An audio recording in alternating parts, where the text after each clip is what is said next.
Hello everyone, I am Badur Rahman and in this video I am going to explain exercise 16b of class 11th mathematics, chapter name the straight line. So let's start the video from the basic concept of this exercise.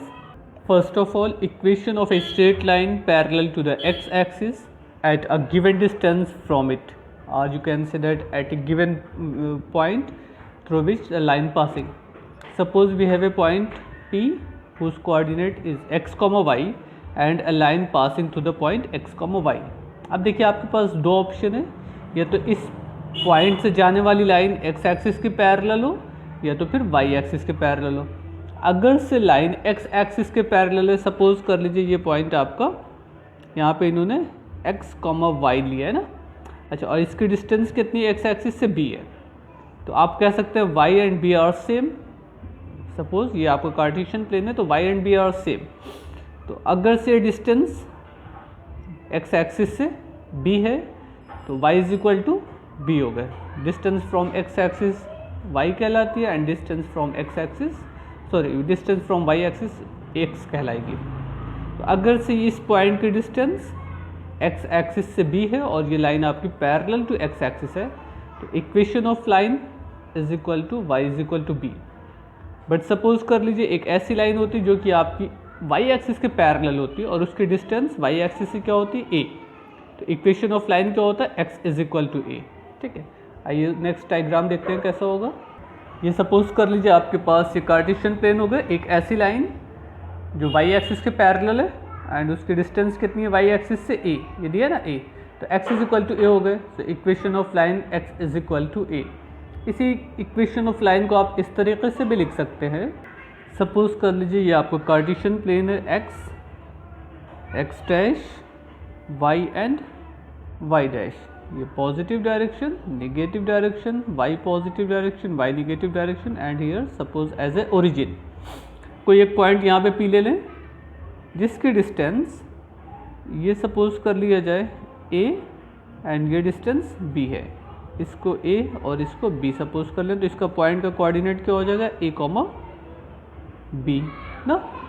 अब हमने कहा कि एक ऐसी line का equation find करना है जो पैरेलल टू x एक्सिस हो, पैरेलल टू x एक्सिस। अगर x एक्सिस के पैरेलल लाइन है तो इस तरीके से लाइन पास होगी ना। तो इसके लिए इसका इक्वेशन क्या हो जाएगा y is equal to b। देखिए y is equal to b। इसी तरीके से अगर से लाइन आपकी y एक्सिस के पैरेलल है तो x is equal to a, ये लेंथ कितनी है a, यहाँ पे a है तो ये भी a कहलाएगी। So parallel to x axis y is equal to b and parallel to y axis x is equal to a। तो ये सिंपली इक्वेशन ऑफ लाइन तब होगा जबकि आपकी लाइन x एक्सिस के पैरेलल हो या तो फिर y एक्सिस के पैरेलल हो। बट ये भी हो सकता है कि लाइन ना x एक्सिस के पैरेलल हो ना तो y एक्सिस के पैरेलल हो, तब क्या होगा, तो लाइन आपकी इस तरीके की होगी जो ना तो x एक्सिस से जा रही होगी, x एक्सिस के पैरेलल होगी ना तो y एक्सिस के पैरेलल होगी। तो जाहिर सी बात x एक्सिस के साथ कुछ इंक्लाइनेशन होगा। सपोज कर लीजिए ये आपका एज ए लाइन है तो ये ना तो x एक्सिस के पैरेलल है ना तो y एक्सिस के पैरेलल है, तो ये एंगल सपोज कर लेते हैं थीटा है, और ये जो y एक्सिस पे इंटरसेप्ट है, ये लेंथ है, इसको बोलते हैं c, y इंटरसेप्ट। तो इस कंडीशन में इक्वेशन ऑफ लाइन क्या होगा, y is equal to m x plus c। m कौन चीज़ होती है, हम लोगों ने इससे पहले के चैप्टर में एक्सरसाइज में देखा है, m is equal to tan theta, slope of line. m is equal to tan theta, m क्या है, slope of line. And c कौन चीज़ होगी, c आपका कहलाता है इंटरसेप्ट। c क्या कहलाएगा, intercept on y axis, intercept on y axis means line y axis पे कितने डिस्टेंस का पार्ट कट कर रही है, ये लेंथ आपकी y इंटरसेप्ट कहलाएगी। अगर ये लाइन यहाँ से ना जाती और नीचे से जाती तो c की वैल्यू और कम होती, अगर ओरिजिन से जाती तो c की वैल्यू बिल्कुल 0 हो जाती। मीन्स अगर लाइन आपकी इस तरीके की होती कि वो कहाँ से पास होती, ओरिजिन से। तो अब ओरिजिन से पास हो रही है यानी कि सी की वैल्यू क्या होगी, 0 हो जाएगी। तो इस लाइन का जब हम इक्वेशन बनाएंगे वो कितना हो जाएगा, y इज इक्वल टू आप mx प्लस 0 रखिएगा क्योंकि सी की वैल्यू 0 है। तो equation of line y is equal to mx तब होगा जबकि आपकी लाइन कहाँ से पास आ रही हो, ओरिजिन से पास हो रही हो। इसको हम y is equal to mx plus c कर लिखे हैं। आप इसको ऐसे भी लिख सकते थे ना, y is equal to tan theta x plus c, क्योंकि m इज इक्वल टू क्या होता है, tan थीटा। तो ये भी लिखा जा सकता है और ये भी लिखा जा सकता है। इसको आप y is equal to mx लिखे हैं या y is equal to tan theta x भी लिखा जा सकता है, क्योंकि tan theta means x slope of a straight line. Angle तो यहाँ पे भी कुछ बनेगा ना, बट c की वैल्यू क्या होगी, वो आपकी 0 होगी। जो एंगल बनेगा उसके अकॉर्डिंग आपको tan थीटा की वैल्यू यहाँ पे रख देनी है। तो ये दो काम हो गए कि ये इक्वेशन ऑफ लाइन ये स्लोप के फॉर्म में हो गया, और ये इक्वेशन ऑफ लाइन स्लोप के फॉर्म में तब है जबकि line passing through the origin है। क्लियर। एक और होता है, सपोज कर लीजिए ये तो y इंटरसेप्ट सिर्फ मालूम हुआ है, लेकिन ये लाइन तो आपकी y और एक्सिस और x एक्सिस दोनों पे इंटरसेप्ट कर रही है, मतलब कुछ हिस्सा y एक्सिस का कट कर रही है और कुछ पार्ट आपका x एक्सिस का कट कर रही है। तो इंटरसेप्ट फॉर्म ऑफ लाइन क्या होता है, आइए वो देखते हैं। सपोज कर लीजिए ये आपका कार्टेशियन प्लेन है और कोई ऐसी लाइन है जो कार्टेशियन प्लेन पर x एक्सिस और y एक्सिस दोनों एक्सिस को कट करी। सपोज कर लेते हैं ये लाइन है आपकी, ठीक है ना। तो x एक्सिस पे जो पार्ट कट हो रहा है उसको x इंटरसेप्ट बोलेंगे, इसको इंडिकेट कर दें a से। इसी तरीके से y एक्सिस का जो इंटरसेक्टिंग पार्ट है यहाँ से लेकर यहाँ तक की लेंथ, ये एज ए b से रिप्रेजेंट किया जाए। तो equation of line in intercept form क्या होगा, x upon a plus y upon b is equal to 1। ये इंटरसेप्ट फॉर्म है, ये भी इक्वेशन ऑफ लाइन है, बट ये किस फॉर्म में है, x एक्सिस और y एक्सिस पे उस लाइन से कितना इंटरसेप्ट कट हो रहा है उसको रिप्रेजेंट करेंगे। अच्छा, a एंड b की वैल्यू पॉजिटिव है, मीन्स ये डायरेक्शन पॉजिटिव, ये डायरेक्शन पॉजिटिव। अगर से लाइन आपकी इस तरीके से कट करती ऐसे, तो क्या हो जाता, y तो पॉजिटिव होता, मीन्स y इंटरसेप्ट पॉजिटिव होने का सेंस है b पॉजिटिव होता, बट x इंटरसेप्ट जो होता वो आपका निगेटिव हो जाता है। a की वैल्यू क्या होती, निगेटिव हो जाती। अगर ऐसे लाइन कट कर रही होती इस तरीके से, तो इसमें x की वैल्यू भी निगेटिव और y इंटरसेप्ट भी negative, means value of a negative होता, वैल्यू ऑफ b निगेटिव होता। लेकिन अगर लाइन इस तरीके से कट करती तो x इंटरसेप्ट आपका पॉजिटिव होता एंड y इंटरसेप्ट आपका निगेटिव होता। तो यहाँ पर x upon a y upon b is equal to 1 में if a and b both are positive means x intercept y intercept positive, if a positive b negative means a positive b negative, okay, if a negative b positive, a negative b positive, if both a and b negative means a negative and b negative। तो intercept form आपके चार तरीके से हो सकते हैं, depend ये करेगा कि आपकी स्ट्रेट लाइन एक्सिस को किस डायरेक्शन में या किस तरफ से कट कर रही है। तो ये तो आपके हो गए इंटरसेप्ट फॉर्म। अच्छा, अब सपोज कर लीजिए आपके पास एक लाइन ऐसी मालूम है जिसका कोऑर्डिनेट मालूम है आपको कि वो किस लाइन किस पॉइंट से होकर जा रही। सपोज कर लेते हैं x1 और y1 से पास होती है, और ये मालूम है कि उसका इंक्लाइनेशन विद x एक्सिस क्या है, थीटा है। तो हम m की वैल्यू निकाल सकते हैं with the help of tan theta से, मीन्स स्लोप फाइंड किया जा सकता है। मीन्स अगर आपको पॉइंट मालूम हो और स्लोप मालूम हो तो इक्वेशन ऑफ लाइन कैसे फाइंड होगा, y minus y1 m x minus x1, ये इक्वेशन ऑफ लाइन हो गए। आप m की value as a tan theta भी रख सकते हैं ना। तो इक्वेशन ऑफ लाइन हो जाएगा y minus y1 tan theta x minus x1, ये भी हो सकता है। या इस तरीके से भी हो सकता है कि y minus y1 x minus x1 या y minus y1 tan theta x minus x1। ये दोनों डिपेंड करेगा, थीटा की वैल्यू मालूम है तो tan थीटा निकालना पड़ेगा, और अगर स्लोप m की वैल्यू डायरेक्ट दे दी गई तो आप m की वैल्यू पुट कर दीजिएगा, आपको रिजल्ट मिल जाएगा। बट सपोज कर लीजिए आपके पास दो पॉइंट मालूम हो, पहला पॉइंट मालूम हो x1 y1 and second point as a x2 y2। अब इक्वेशन ऑफ लाइन कैसे मालूम होगा, तो इसके लिए रिलेशन है y minus y1 y2 minus y1 upon x2 minus x1 इन ब्रैकेट x माइनस x1, तो x1 y1 x2 y2 की वैल्यू पुट कर देंगे, इक्वेशन ऑफ लाइन हमको मालूम हो जाएगी। देखिए ये वाला पोर्शन आपका एज ए स्लोप का होता है ना, हम लोगों ने फर्स्ट एक्सरसाइज में देखा था, y2 minus y1 upon x2 minus x1 किसी भी स्ट्रेट लाइन के स्लोप को रिप्रेजेंट करता है। ओके, ये इतनी चीज़ हो गई। अब एक और इक्वेशन ऑफ लाइन है, वो कब होगी? सपोज कर लीजिए ये आपका कार्टेशियन प्लेन है, ठीक है ना, और ये लाइन कुछ एंगल बना रही होगी, वो नहीं बात है। अगर इस लाइन पर ओरिजिन से एक परपेंडिकुलर ड्रॉ कर दिया जाए, ये परपेंडिकुलर ड्रॉ कर दिया गया और इसकी लेंथ मालूम है आपको, perpendicular length as a p, और इस परपेंडिकुलर का इंक्लिनेशन विद एक्स एक्सिस मालूम है, इसको सपोज कर लेते हैं अल्फ़ा। ध्यान दीजिएगा यहाँ पे अल्फ़ा कौन चीज़ है, यहाँ पे अल्फ़ा स्ट्रेट लाइन के लिए नहीं है, ये alpha as a perpendicular inclination है। तो इक्वेशन ऑफ लाइन आपकी क्या हो जाएगी? X cos alpha plus y sine alpha is equal to p. तो यहाँ से हम अल्फ़ा की वैल्यू भी निकाल सकते हैं और पी की वैल्यू भी निकाल सकते हैं, या अल्फ़ा और पी की वैल्यू मालूम हो तो इक्वेशन ऑफ लाइन को हम निकाल सकते हैं, ठीक है। तो ये इतनी चीज़ें हो गई। अब आइए एक्सरसाइज में देखते हैं कौन कौन सी प्रॉब्लम आपकी सॉल्व हो जाती है। Now exercise 16b, first question, state the equation of line which has y intercept. अब आपको क्या क्या मालूम है? Y intercept means as a value of c मालूम है एंड स्लोप मालूम है।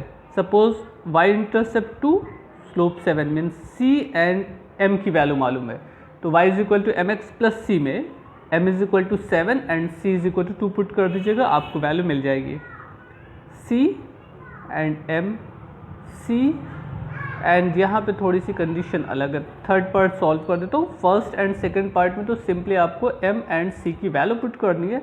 ये वैल्यू ऑफ m हो गई, slope as a m, and ये वैल्यू ऑफ c हो गई, तो y is equal to m x plus c में m एंड c पुट कर देंगे तो आ जाएगा।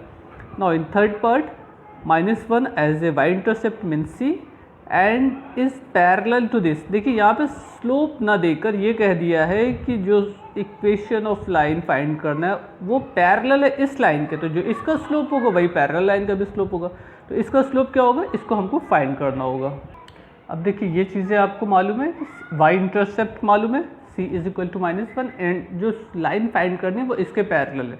तो अगर इस इक्वेशन को हम कंपेयर कर लें y is equal to m x plus c से, अब यहाँ पे c हम लिख चुके हैं इसलिए हमको इसको m1 c1 कर लेते हैं, ठीक है ना, ताकि ये मालूम रहे कि इसका इंटरसेप्ट अलग है, इसका इंटरसेप्ट अलग है। बट पैरेलल लाइन के लिए कंडीशन क्या होती है कि m1 एंड m2 सेम होते हैं। इससे पहले की एक्सरसाइज में हम लोगों ने देखा था। एंड परपेंडिकुलर लाइन के लिए क्या होता है, m1 m2 is equal to -1 होता है। ये परपेंडिकुलर लाइन के लिए था ना, m1 m2 is equal to -1। अगर ये लाइन परपेंडिकुलर है तब उसके लिए कंडीशन लगती है। बट पैरेलल लाइन के लिए क्या होती है, स्लोप आपके सेम होती है। तो यहाँ से m1 की वैल्यू कितनी मिल जाएगी, 5। क्लियर। अब for parallel line we know that slope are equal, so equation of line क्या हो जाएगा, y is equal to m x plus c.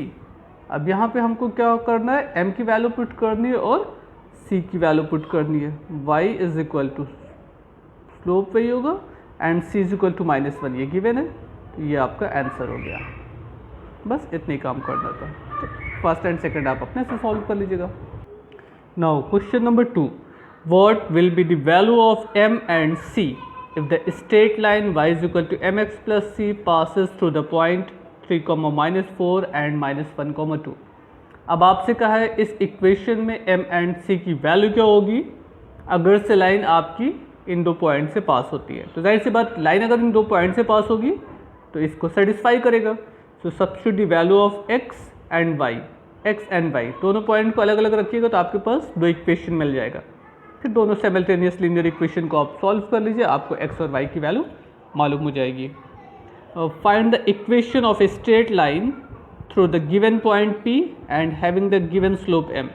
अब ये इक्वेशन ऑफ लाइन फाइंड करना है, आपको पॉइंट मालूम है, आपको स्लोप मालूम है। आइए इसका फॉर्मूला देख लेते हैं क्या होता है। अगर से आपके पास, थर्ड क्वेश्चन, आपके पास एक पॉइंट है x1 एंड y1 और स्लोप मालूम है, स्लोप m के फॉर्म में भी मालूम हो सकता है और tan थीटा के एंगल मालूम हो तो वैसे भी निकाल सकते हैं। तो इक्वेशन ऑफ लाइन अभी बताया था y - y1 m x minus x1। आप इसमें ला के वैल्यू पुट कर दीजिए, आपको इक्वेशन ऑफ लाइन मालूम हो जाएगी। x1 एंड y1 की वैल्यू इसमें रखनी है बस, अब बाकी m की वैल्यू पुट करनी है। अच्छा, और अगर से सपोज कर लीजिए एंगल मालूम होता तो हम tan थीटा निकालते, उसके बाद यहाँ पे वैल्यू पुट करते। तो ये अगर से एक पॉइंट मालूम होगा और स्लोप मालूम होगा तो ऐसे निकालेंगे, और अगर एक पॉइंट के साथ एंगल मालूम होगा तो यहाँ पे tan थीटा की वैल्यू पुट करनी होगी, आपको रिजल्ट मिल जाएगा। तो ये तो क्वेश्चन आपके इजी है, लग जाएंगे। Now question number 6, find the equation to the line which is perpendicular to the line this. अब एक ऐसी लाइन का इक्वेशन फाइंड करना है जो इसके परपेंडिकुलर है।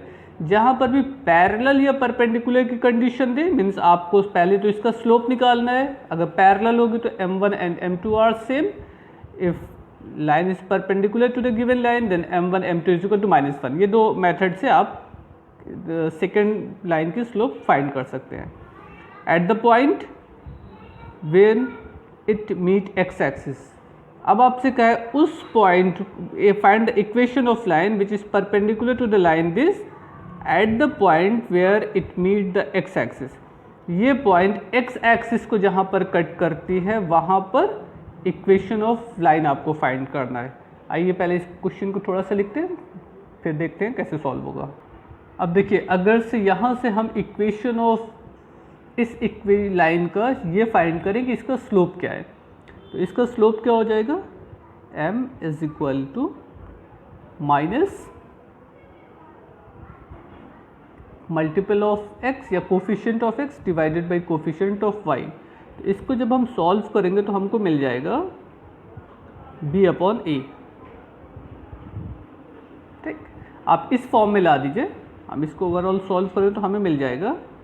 अगर इसको एलसीएम लेके सॉल्व किया जाता तब आपको मिल जाता y is equal to b/ax plus b। अब अगर हम इसको कंपेयर करेंगे y is equal to mx plus c से, तो m की वैल्यू b/a मिलेगी ना, तो ये इसका स्लोप हो गया।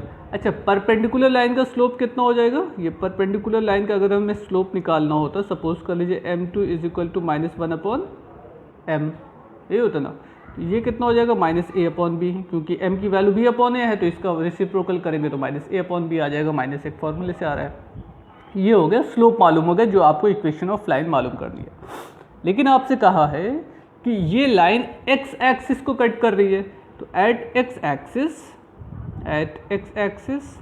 y इज इक्वल टू क्या होता है 0। तो अगर इसमें हम y की वैल्यू 0 पुट कर दें तो ओवरऑल आपको क्या मिल जाएगा, x की वैल्यू मिल जाएगी x is equal to a, यानी कि हमको क्या मिल गया, x की वैल्यू मालूम हो गई और m2 की वैल्यू मालूम हो गई, मीन्स जो लाइन फाइंड करना है उसका स्लोप मालूम हो गए। अब इक्वेशन ऑफ लाइन कैसे होगी, y minus y1 m x minus x1, लेकिन x1 और y1 तो आपको मालूम नहीं है। तो देखिए x1 y1 तो मालूम हो गया, ये a की वैल्यू हो गई और ये 0 हो गया, ये पॉइंट हो गया जिस कोऑर्डिनेट से आपकी लाइन पास हो रही है। तो यहाँ से x1 y1 की वैल्यू पुट कर देंगे, y minus 0 is equal to m in bracket x minus a। अब इसको ब्रैकेट को ब्रेक कर लीजिए, इक्वेशन को सिंपलेस्ट फॉर्म में लेते आइए, भैया आपका आंसर हो जाएगा। बट इस फॉर्म में नहीं छोड़िएगा, थोड़ा सा इसको क्रॉस मल्टीप्लाई कर लीजिएगा तो आपको मिल जाएगा by plus ax is equal to a², I think ये आएगा, तो वो अपना बना लीजिएगा। Now next question. Now question number 8, the line through a4,7 with gradient m meet the x-axis at p and y-axis at r. The line through b with gradient -1/m meet the x-axis at q and y-axis at s. Find the term of m, the coordinate of PQRS. Obtain expression for OP, OQ, OR, OS where O is the point 0,0 as a origin. अब आपसे देखिए question में क्या क्या कहा गया है, पहले ये समझ लेते हैं, उसके बाद यहाँ पे OP.OQ है, यहाँ पे OR.OS है। एक लाइन है जो इस पॉइंट से पास हो रही है और उसका ग्रेडियंट m है, यानी कि इक्वेशन ऑफ लाइन मालूम है। वो line x axis and y axis को p एंड r पॉइंट पे कट कर रही है, तो हमको p एंड r का कोऑर्डिनेट फाइंड करना है। इसी तरीके से एक लाइन और है जो पॉइंट B से पास होती है, उसका ग्रेडियंट या slope, gradient mean slope, gradient मालूम है -1/m। वो भी लाइन आपकी x एक्सिस को q एंड y एक्सिस को s पे कट करती, तो आपको q एंड s का भी कोऑर्डिनेट फाइंड करना है। फिर उसके बाद कहा है ऑब्टेन एक्सप्रेशन फॉर OP.OQ की वैल्यू निकालनी है, OR.OS की वैल्यू निकालनी है। यहाँ पे O क्या होनी चाहिए, as a mid point, as a origin है 0,0। Okay, let's see the solution of question number 8। थोड़ा सा शॉर्ट में क्वेश्चन लिख दिया। सबसे पहला काम, एक लाइन है जो 4,7 से जाती है, उसका ग्रेडियंट m है। एक और लाइन जो पॉइंट B से जाती है, और इसका ग्रेडियंट -1/m है। तो सबसे पहला काम, इक्वेशन ऑफ लाइन हम फाइंड कर लेते हैं। दोनों का क्या क्या होगा, y minus y1 m x minus x1 यानी कि 4। ठीक, ये आपका इक्वेशन होगा। थोड़ा सा अगर हम इसको और सॉल्व कर लें तो ये कितना हो जाएगा, y minus 7 is equal to m x minus 4m। ये हो जाएगा, रहने दीजिए इसको, ये इक्वेशन नंबर 1 सपोज कर लेते हैं। ये लाइन आपकी क्या होगी, y minus y1 m x minus x1, ये इतनी कंडीशन हो गई। अब आपसे इन्होंने कहा कि ये लाइन x एक्सिस को at a p and y axis को एज ए q पे कट करती है। तो अगर x एक्सिस को p पे कट करेगी एट x एक्सिस, p पे कट करेगी, तो p में जो ऑर्डिनेट होगा, x एक्सिस पे y की वैल्यू 0 होती है ना, p में जो ऑर्डिनेट होगा उसकी वैल्यू क्या हो जाएगी आपकी 0, मीन्स y की वैल्यू क्या हो गई 0। अब एब्सिसा निकालना है। अगर हम इसमें सॉल्व कर दें, y की वैल्यू 0 पुट कर दें, तो हमारा एब्सिसा कितना आएगा, ये कंडीशन होती है। तो एब्सिसा निकाला कैसे जाएगा, इसमें y की वैल्यू 0 पुट कर दें, क्वेश्चन को सॉल्व करें तो आपको रिजल्ट मिल जाएगा 4m माइनस 7/m। ये आपको क्या मिल जाएगा, एब्सिसा। ये समझ में आया। इसमें x एक्सिस पे क्या होता है, y की वैल्यू 0 होती है, तो इसमें y की वैल्यू 0 पुट करिएगा, आपको x की वैल्यू निकालनी है, तो x, y ऐसे कोऑर्डिनेट हो जाएगा। लेकिन ऑन y एक्सिस जब होगा, ऑन y एक्सिस x की वैल्यू 0 होती है, x इज इक्वल टू 0। अब अगर इसमें हम x की वैल्यू 0 पुट कर दें तो हमारा कोऑर्डिनेट जो q है वो किस तरीके का होगा, x की वैल्यू 0 हो गई। अब हमको ऑर्डिनेट निकालना है। अगर हम इसमें x की वैल्यू 0 पुट कर देंगे तो ये में -4m और +7 आएगा, यानी कि इक्वेशन आपको क्या मिल जाएगा। देखिए, अगर इसमें हम x की वैल्यू 0 पुट करेंगे तो ये 0 हो जाएगा ना, -4m + 7, तो ये होगा 7 + 4m। तो ये coordinate of p and coordinate of आपको r मालूम हो गए, सॉरी p एंड q मालूम हो गए। ये ठीक है ना।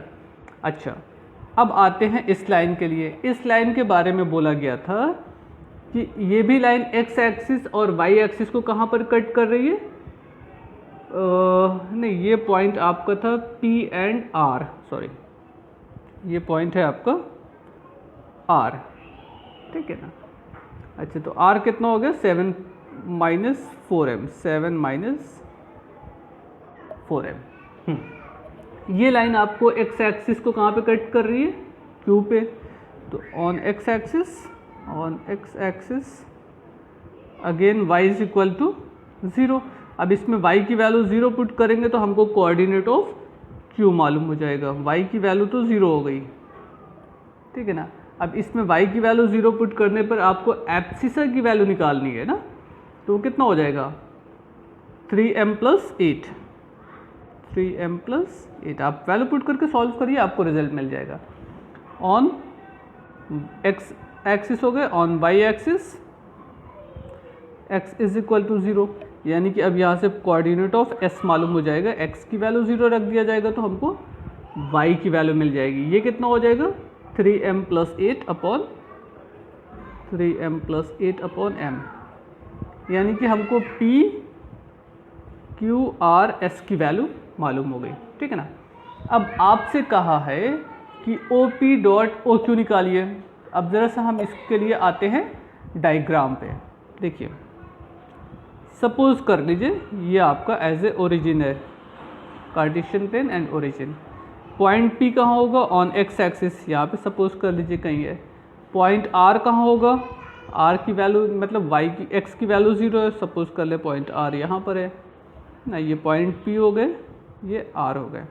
इसी तरीके से इसमें भी x की वैल्यू 0 है, तो कहीं सपोज कर लें q, यहाँ पे भी सपोज कर सकते हैं, इधर भी सपोज कर सकते हैं, वो कोई इशू नहीं है। हमने सपोज कर लिया पॉइंट q आपका ये हो गए, और सी पॉइंट s को हमने यहाँ पे सपोज कर लिया, ठीक है। आपसे कहा है OP dot OQ, OP dot OQ means ये जो वैल्यू है यही तो आपको कोऑर्डिनेट में मालूम हो रही है ना, ये OP को रिप्रेजेंट करेगी और ये वैल्यू आपकी OQ को रिप्रेजेंट करेगी। इसी तरीके से ये वैल्यू OR और ये वैल्यू OS को रिप्रेजेंट करेगी, क्योंकि कोऑर्डिनेट जब निकाला जाएगा तो इसमें क्या होगा, जैसे OP की वैल्यू है 4m-7 अपॉन m, 0, तो 0 मतलब एब्सिसा की वैल्यू कितनी हो गई, यहाँ से लेकर यहाँ तक ये एब्सिसा हो गया, यानी कि यही तो OP है। आपको क्या निकालना है, OP डॉट OQ। अब इसमें अगर हम OP की वैल्यू पुट कर दें तो OP means 4m-7 upon m, and हम OQ की वैल्यू पुट करेंगे 3m+8। अगर आपको ब्रैकेट ब्रेक करना हो तो मल्टीप्लाई कर लीजिए, अदरवाइज ऐसे भी रहने दिया जा सकता है। उसके बाद आता है OR डॉट OS। अब इसमें OR एंड OS की वैल्यू पुट कर दी जाएगी, तो OR की वैल्यू कितनी है 4m-7, सॉरी 7-4m, ये OR की वैल्यू हो गई, एंड OS की वैल्यू कितनी 3m+8 upon m, 3m+8 upon m। तो बस ये इतना काम आपसे करने को बोला था। क्वेश्चन में ऐसा कुछ नहीं है, लेकिन क्योंकि इतनी चीज़ें पूछ ली है तो इसलिए कहीं मिस्टेक ना हो जाए, बस ये इतना आपको ध्यान देना है। Now question number 9, write down the slope of the line. Here 2 points are given. तो अब अगर से 2 पॉइंट मालूम हो तो इक्वेशन ऑफ लाइन या स्लोप ऑफ लाइन कैसे मालूम होगा, सिर्फ स्लोप क्या होगा y2-y1 अपॉन x2-x1। ये तो हम लोगों ने इससे पहले की एक्सरसाइज में किया, तो हो जाएगा। Find the equation of line joining the point. अब अगर से 2 पॉइंट मालूम है तो इक्वेशन ऑफ लाइन कैसे मालूम होगी, आइए इसका फॉर्मूला देख लेते हैं। देखिए, ये फॉर 2 पॉइंट्स अभी हम लोगों ने वीडियो के स्टार्ट में इसको डिस्कस किया था ना, y-y1, y2-y1 upon x2-x1। First point से x1y1 एंड सेकंड पॉइंट से x2y2 की वैल्यू निकाल के इसमें रख दीजिए, आपको रिजल्ट मिल जाएगा। Question number 11, given the vertices ABC of triangle ABC, find the equation of the side AB। Equation of side AB means A and B के कोऑर्डिनेट को लेके इक्वेशन ऑफ लाइन फाइंड करना है। The equation of the median through A। अब A से जो median draw किया गया उसका इक्वेशन निकालना है। तो मीडियन का मतलब हो गया a line joining vertex to the opposite mid point of the opposite side. आइए उसको समझते हैं पहले क्या कह रहा है, मीडियन कैसे फाइंड होगा। जैसे कि आपके पास ट्राइंगल के वर्टिसेस मालूम है ना, सपोज कर लीजिए A का कोऑर्डिनेट गिवन है, कोऑर्डिनेट ऑफ B आपके पास है एंड कोऑर्डिनेट ऑफ C आपके पास है। तो अगर A भी निकालना होता तो सिंपली इस 2 पॉइंट का यूज़ करके हम इक्वेशन ऑफ लाइन फाइंड कर सकते थे, बट आपसे मीडियन बोला है passing through the point A, यानी कि ये पॉइंट आपको फाइंड करना है। ये सपोज कर लेते हैं D है, तो D as a mid point है, D का कोऑर्डिनेट तो मालूम नहीं है, तो D का कोऑर्डिनेट का मतलब हो गया mid point of BC। Mid point of BC कैसे होगा, x1 + x2 upon 2 and y1 + y2 upon 2। तो इसको और इसको एब्सिसा एंड ऑर्डिनेट को ऐड करके बाई 2 कर लीजिए, हाफ कर लीजिए, तो कोऑर्डिनेट ऑफ D मालूम हो गए। इक्वेशन ऑफ लाइन फिर से मालूम हो जाएगा for 2 points y-y1, y2-y1 upon x2-x1 and bracket x-x1। अगर से आपको मिड पॉइंट मालूम होगा तो इक्वेशन ऑफ लाइन AD भी फाइंड की जा सकती है। इसी तरीके से जो और बोलेगा उस टॉपिक को आप अपना देख लीजिएगा। नेक्स्ट क्या है, क्वेश्चन नंबर हम लोग देख रहे थे ये ना, थर्ड, ये the equation of altitude through B। Altitude through B means हो गए कि अब B से जाने वाले एल्टीट्यूड का इक्वेशन फाइंड करना है। तो इसके लिए आपके पास पॉइंट B तो है ना, लेकिन एक ऐसी लाइन फाइंड करनी है जो इसके ऊपर परपेंडिकुलर हो। तो इसका स्लोप नहीं मालूम है, ये नहीं मालूम है आपको, पॉइंट तो मालूम है बट स्लोप नहीं मालूम है, तो इस स्लोप को फाइंड करने से बेहतर है कि हम इस दो पॉइंट का यूज़ करके ए और सी का स्लोप फाइंड कर लें। स्लोप ऑफ ए सी, जब स्लोप ऑफ ए सी मालूम हो जाएगा तो ये परपेंडिकुलर लाइन का स्लोप कितना हो जाएगा, एम अप ए सी। उसके बाद एक पॉइंट हो गया, एक स्लोप हो गया। इक्वेशन ऑफ लाइन कैसे मालूम होगा, y minus y one m x minus x one. यहाँ से आपको एल्टीट्यूड का इक्वेशन भी मालूम हो जाएगा। ठीक, इसी तरीके से बचे हुए क्वेश्चन को भी लगाने की कोशिश करिए और नेक्स्ट वीडियो में हम लोग नेक्स्ट एक्सरसाइज डिस्कस करेंगे। अगर से इसमें आपको कोई और प्रॉब्लम निकलती है तो आप व्हाट्सएप कर दीजिए, जो भी पॉसिबल होगा आपको सोल्यूशन सेंड कर दिया जाएगा। Okay, thank you everyone, good bye.